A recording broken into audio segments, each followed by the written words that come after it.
Shalom, selamat pagi adik-adik. Kita berjumpa lagi di dalam ibadah online pada pagi hari ini. Kita bersama-sama memuji dan memuliakan nama Tuhan. Kita percaya bahwa Tuhan Yesus sungguh sangat baik di dalam kehidupan kita. Tuhan mencintai kita, menyayangi kita. Kita bersama-sama memujikan satu pujian, Ku mau cinta Yesus selamanya. Biarlah adik-adik bersama-sama memuji dan memuliakan nama Tuhan, meninggikan Dia.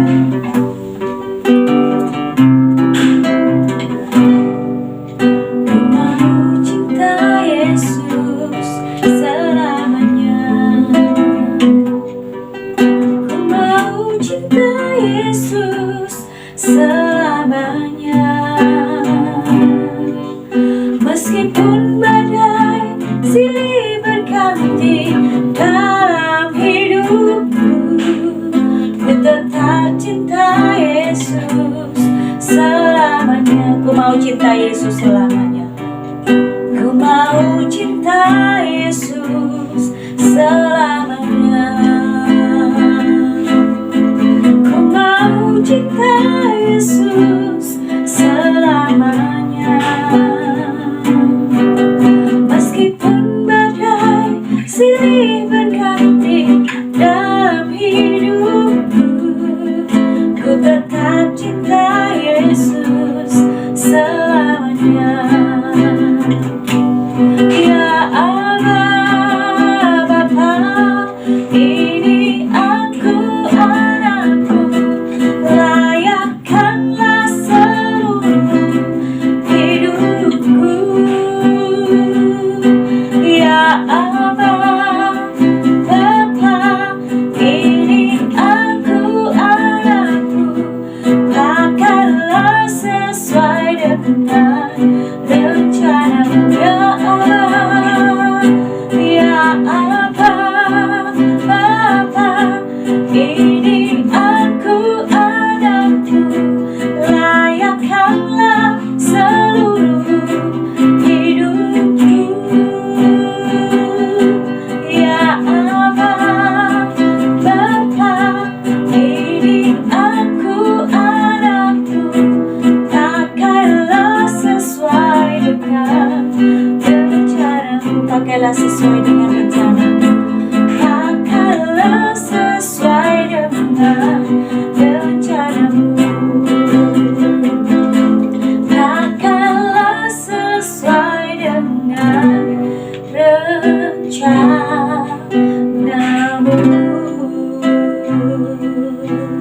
Semua lipat tangan, tunduk kepala. Kita akan bersama-sama berdoa memulai ibadah pada pagi hari ini. Tuhan Yesus, terima kasih kami boleh bersama-sama datang di tempat-Mu pada pagi hari ini Tuhan. Kami bersyukur kepada Tuhan karena Tuhan Yesus sungguh sangat baik bagi setiap kami, memberikan kesehatan, kekuatan, dan sukacita bagi anak-anak sekolah minggu. Kami bersyukur walaupun kami masih beribadah online, tetapi kami percaya Tuhan terus memberkati dan menolong kami. Kami menyerahkan ibadah ini Tuhan dari awal, pertengahan, hingga akhirnya ke dalam tangan kuasa-Mu. Haleluya. Amin. Ya adik-adik, kita akan bersama-sama memuji Tuhan dengan bersuka cita kepada Tuhan. Kau temanku, ku temanku, kita selalu bersama. Seperti mentega dan roti yang selalu bersama.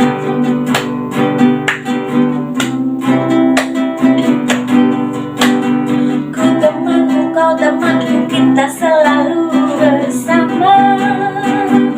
Seperti celana dengan baju. Kau temanku, ku temanku. Kau temanku, ku temanku, kita selalu bersama. Seperti mentega dengan roti. Ku akan selalu mendukungmu, mendorongmu terus maju. Jika kau lemah, ku akan memelukmu erat.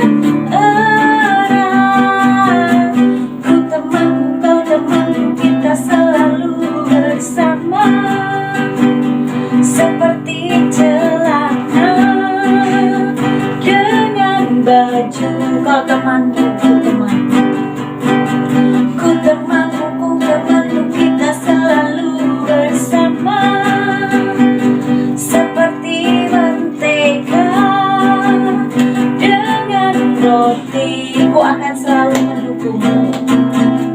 Ku akan selalu mendukungmu, mendorongmu terus maju. Jika kau lemah, ku akan memelukmu erat-erat. Ku temanmu, kau temanku, kita selalu bersama. Seperti celana dengan baju. Ku temanmu, kau temanku, ku temanmu, kau temanku, kita selalu bersama. Seperti mentega dengan roti, seperti celana dengan baju. Seperti celana dengan baju, seperti celana dengan baju. Seperti celana dengan baju.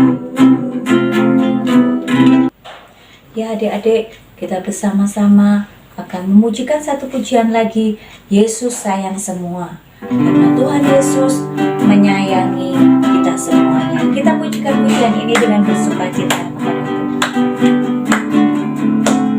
Yesus sayang semua, semua, semua. Yesus sayang semua, sayang semua. Sayang papa, sayang mama, sayang kakak, sayang adik, sayang kamu dan sayang semua. Yesus sayang semua, Yesus sayang semua, semua, semua. Yesus sayang semua, sayang semua. Sayang mama, sayang papa, sayang mama, sayang kakak, sayang adik, sayang kamu dan sayang semua. Sayang papa, sayang papa, sayang mama, sayang kakak, sayang adik, sayang kamu dan sayang semua. Sayang semua, sayang semua, sayang semua, sayang semua. Ya adik-adik, kita akan bersama-sama memberikan persembahan bagi kemuliaan nama Tuhan. Adik-adik bisa memasukkannya di dalam celengan yang sudah diberikan kepada adik-adik semua. Saat ini kita bersama-sama berdoa terlebih dahulu untuk persembahan. Bapa di surga, terima kasih, kami bersyukur kepadamu karena Engkau sungguh sangat baik.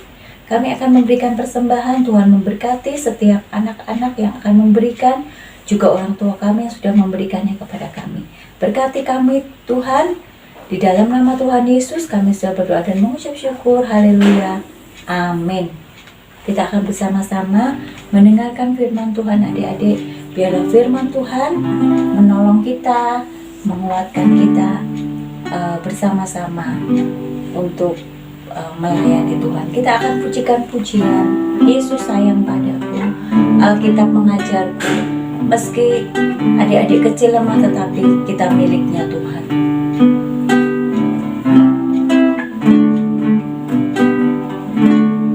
Yesus sayang padaku, Alkitab mengajarku, meski ku kecil lemah, aku ini miliknya. Yesus Tuhanku sayang padaku, ikut firman-Nya di dalam Alkitab. Yesus sayang padaku, Yesus sayang padaku, Alkitab mengajarku, meski ku kecil lemah, tapi aku miliknya. Yesus Tuhanku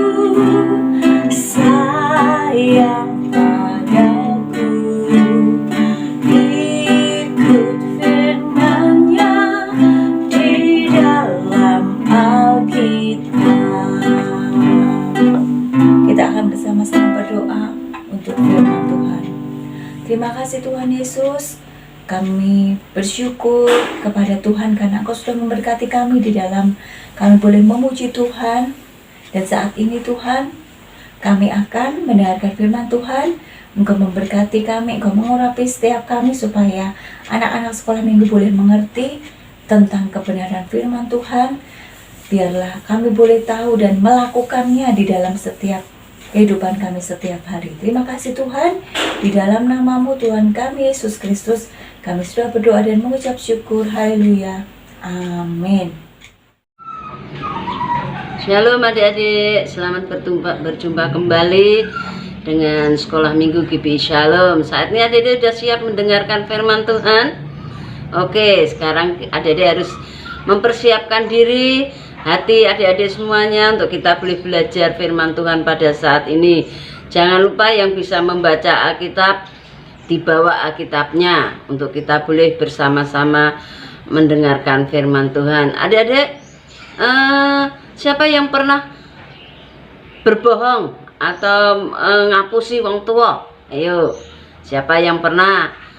Saya yakin anak-anak sekolah minggu di GBI Shalom tidak ada yang pernah membohongi orang tua, ya. Tapi melainkan mereka semuanya menjadi anak-anak yang jujur, menjadi anak yang senantiasa baik, yang senantiasa menjadi anak yang menyenangkan hati Tuhan.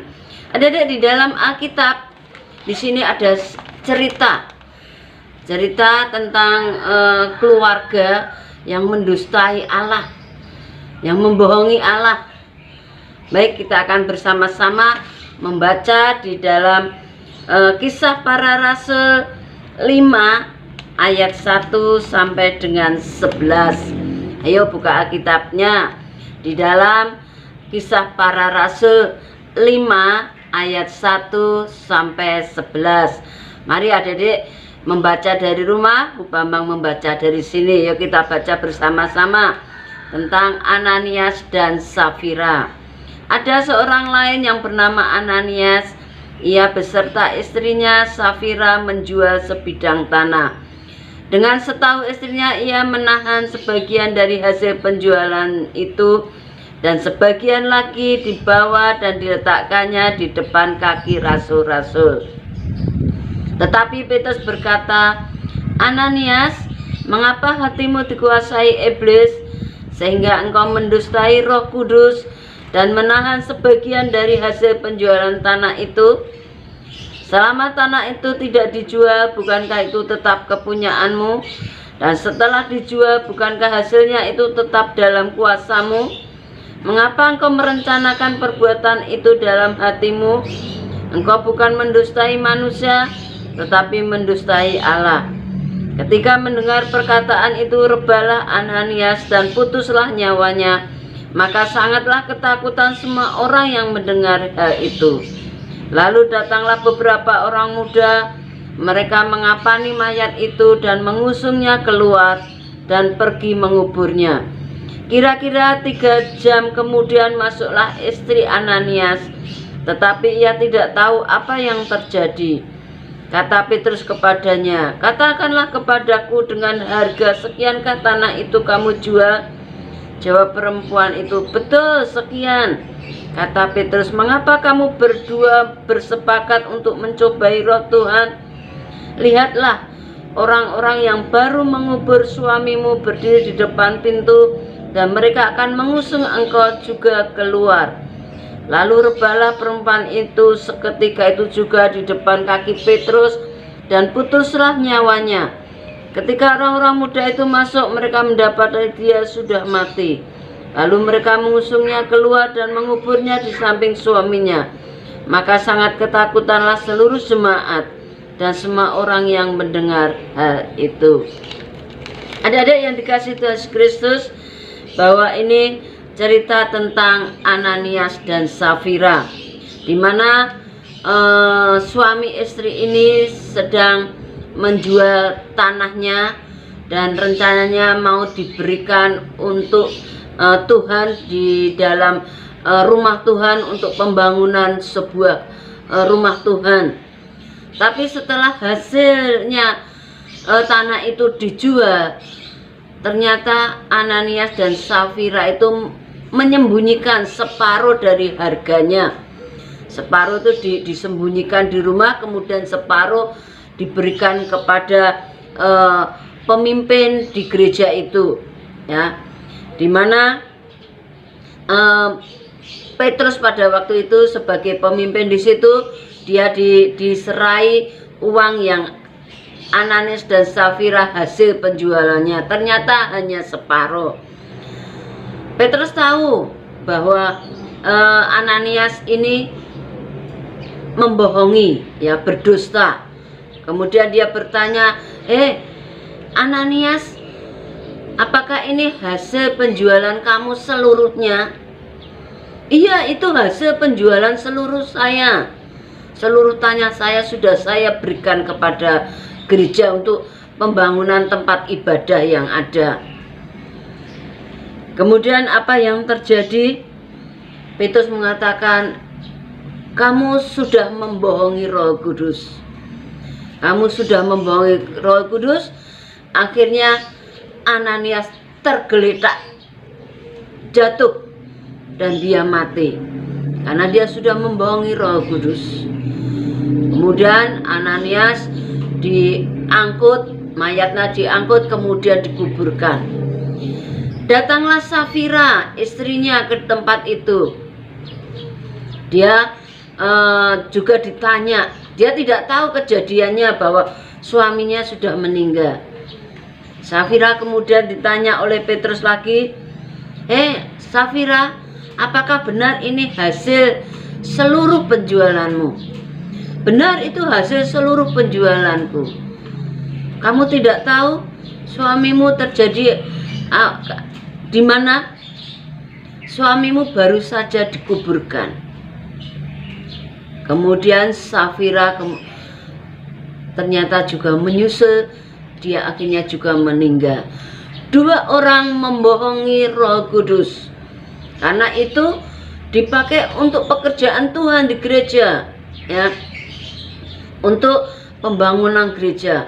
Kalau misalkan Safira dan Ananias mengatakan, iya, ini hasil seluruh penjualan tanah saya berikan separuh. Yang separuh saya pergunakan untuk kebutuhan keluarga saya. Itu sangat baik, karena di situ ada kejujuran. Tetapi Ananias dan Safira itu mengatakan bahwa itu yang dipersembahkan adalah seluruh hasil penjualan tanahnya. Padahal itu untuk pekerjaan Tuhan. Nah, itu berarti dia sudah membohongi Tuhan, sudah membohongi Roh Kudus. Akibatnya apa? Ananias dan Safira meninggal. Adik-adik, ini jangan ditiru untuk kita semua, ya, jangan ditiru. Kalau misalkan adik-adik, contohnya sederhana. Suatu hari adik diberi uang persembahan dari orang tua. Ini 5.000 nanti buat persembahan, ya. Kemudian kalian mengambil misalkan yang 3.000, yang 2.000 untuk persembahan. Nah, itu juga berarti adik-adik sudah sama seperti Ananias dan Safira, membohongi Tuhan. Karena adik-adik sudah diberi persembahan oleh orang tua untuk diberikan kepada gereja. Jangan sampai ini terjadi di dalam kehidupan adik-adik semuanya dan kita semuanya, supaya hidup kita itu senantiasa diberkati Tuhan dan hidup kita itu senantiasa berkenan di dalam kehidupan kita masing-masing. Adik-adik, dikatakan di sini di dalam ayat yang keempat, dikatakan bahwa selama tanah itu tidak dijual, bukan itu tetap kepunyaanmu, dan setelah dijual, bukankah hasilnya itu tetap dalam kuasamu? Mengapa engkau merencanakan perbuatan itu dalam hatimu? Engkau bukan mendustai manusia, tetapi mendustai Allah. Kenapa mendustai Allah? Karena dia sudah berjanji itu diberikan kepada pekerjaan Tuhan, diberikan untuk pembangunan tempat ibadah. Demikian juga dengan kehidupan kita, kalau kita sudah berjanji kepada Tuhan untuk diberikan kepada tempat ibadah, itu berikan dengan tulus hati. Nanti akan ada berkat yang berlimpah di dalam kehidupan kita masing-masing. Ayat 4b dikatakan, engkau bukan mendustai manusia, tetapi mendustai Allah. Kenapa dikatakan engkau bukan mendustai manusia? Manusia bisa saja dibohongi. Iya, itu tadi semua hasil penjualan saya sudah saya berikan. Manusia sudah percaya kepada itu semua dengan cerita Ananias dan Safira. Tetapi Allah tidak bisa didustai. Allah mengerti, Allah mengetahui apa saja yang diperbuat, apa yang dilakukan oleh manusia. Jadi ingat adik-adik, jangan pernah mendustai Allah. Jangan pernah mendustai Roh Kudus. Jangan juga mendustai orang tua. Karena itu mengakibatkan hidup kita nanti tidak tenang, menghadapi hidup kita tidak akan menjadi suka, hidup kita tidak menjadi diberkati oleh Tuhan. Oke? Nah, sekarang mari kita akan belajar terus untuk firman Tuhan supaya hidup kita diberkati. Sebagai ayat hafalan di dalam Kisah Para Rasul 5 tadi ayat 4b. Engkau bukan mendustai manusia, tetapi mendustai Allah. Saya ulangi, engkau bukan mendustai manusia, tetapi mendustai Allah. Biarlah firman Tuhan saat ini boleh menjadi berkat buat Bu Bambang, adik-adik semua, orang tua semuanya yang mendengarkannya. Biarlah kita semakin hari semakin setia kepada Tuhan. Tetap semangat, tetap jaga kesehatan, agar kita terhindar dari segala sakit penyakit yang ada. Terima kasih, mari kita akan berdoa untuk firman Tuhan pada saat ini. Kami bersyukur Tuhan untuk firman-Mu saat ini. Ajari kami untuk senantiasa belajar akan kebenaran firman-Mu. Terkhususnya ajari kami saat ini bahwa firman-Mu mengajarkan kami untuk kami tidak mendustai Allah, untuk kami tidak mendustai Roh Kudus. Biarlah mampukan kami untuk melakukan firman-Mu. Berkati anak-anak-Mu semuanya yang mendengarkan, maupun anak-anak-Mu yang saat ini mungkin dalam keadaan kesibukan atau acara yang lain. Tuhan, berkati mereka. Berkati juga orang tua, berkati guru-guru semuanya. Biarlah Tuhan akan senantiasa jaga dan lindungi, tutup bungkus dengan kuasa darah-Mu. Terima kasih banyak Bapa, terima kasih Tuhan Yesus, terima kasih Roh Kudus. Hanya di dalam nama Tuhan Yesus kami berdoa dan mengucap syukur. Haleluya. Amin. Selamat pagi. Tuhan memberkati. Tetap semangat, sehat. Haleluya. Baiklah adik-adik, kita sudah memuji Tuhan, memberikan persembahan, bahkan mendengarkan firman Tuhan. Saat ini kita akan menutup ibadah kita, ibadah online pada pagi hari ini. Kita akan bersama-sama berdoa, kemudian kita akan pujikan pujian. Terima kasih Bapak. Jangan lupa adik-adik, cuci tangan, memakai masker, dan menjaga jarak, supaya kita tetap sehat. Mari kita akan bersama-sama berdoa. Tuhan Yesus, kami bersyukur Tuhan menolong kami di dalam ibadah kami pada pagi hari ini. Kami terus berdoa supaya Engkau memberkati anak-anak sekolah minggu GBI Shalom, supaya diberkati Tuhan, diberikan kesehatan, diberikan sukacita yang daripada Engkau. Kami menyerahkan seluruh kehidupan kami hanya ke dalam tangan kuasa-Mu. Kami menutup ibadah ini hanya di dalam nama Tuhan kami Yesus Kristus. Kami sudah berdoa dan mengucap syukur. Haleluya. Amin. Terima kasih Bapa. Terima kasih Bapa. Terima kasih Bapa.